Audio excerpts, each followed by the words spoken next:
Okay, maker here. MKR. I'm looking for this buy position. You can see we drew this line here. Oops. Going across here.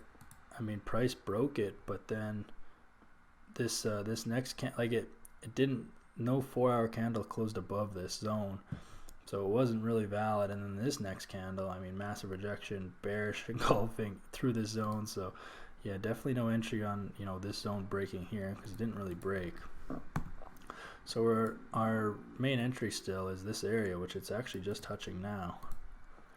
And so what I would look for here is obviously today's pretty bearish, and there's quite a bit of volume. I mean, this is a full bear candle. We'll see how it closes, but going into this zone, I would still look for about the 1200 range. So I would still let it come down a little bit further, and then also start rejecting and start creating higher highs, higher lows on these smaller time frames. Obviously, oh, actually price is still above the 4-hour. That's interesting.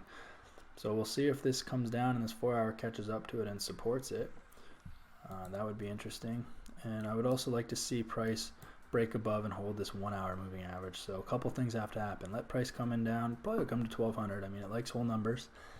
And then let it start rejecting, start pulling back up, start creating higher highs, higher lows, and break above this 1-hour moving average, and then just really hold above the 1-hour moving average for at least a few hours, and just see how it's looking. If the momentum looks like it's switching back to the bulls, I mean, it was clearly here before. So yeah, that is our area. We're gonna wait for 1200. I would even maybe shrink this zone here, something like this, go like this. This is kind of what we're waiting for. Let price come in down into this area, and then we'll see what it wants to do, and then could maybe tighten our stops if it starts wicking out, because you got this wick here, then you have this wick. So there is a chance that the next wick that comes into the zone is actually higher than this one. Therefore, if we set our stop below these wicks, or specifically even like this wick here, then probably good, but we'll just wait it out.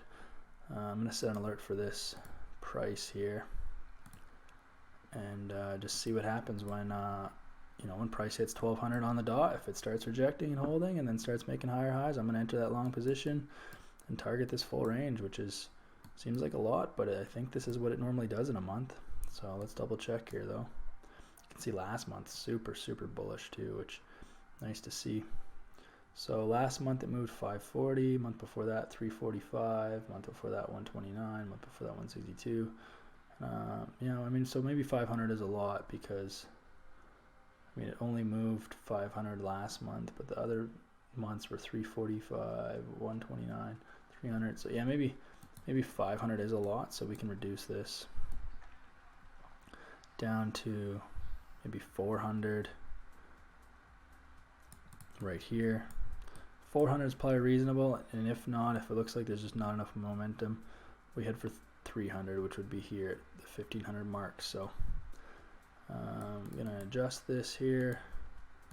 For right now, we'll shoot for the bottom of this zone now, and we'll shoot for 400 points of range.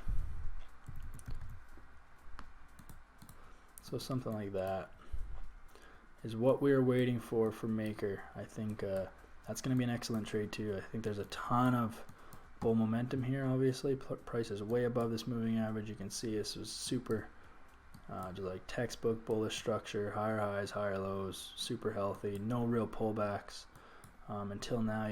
We're having a little one.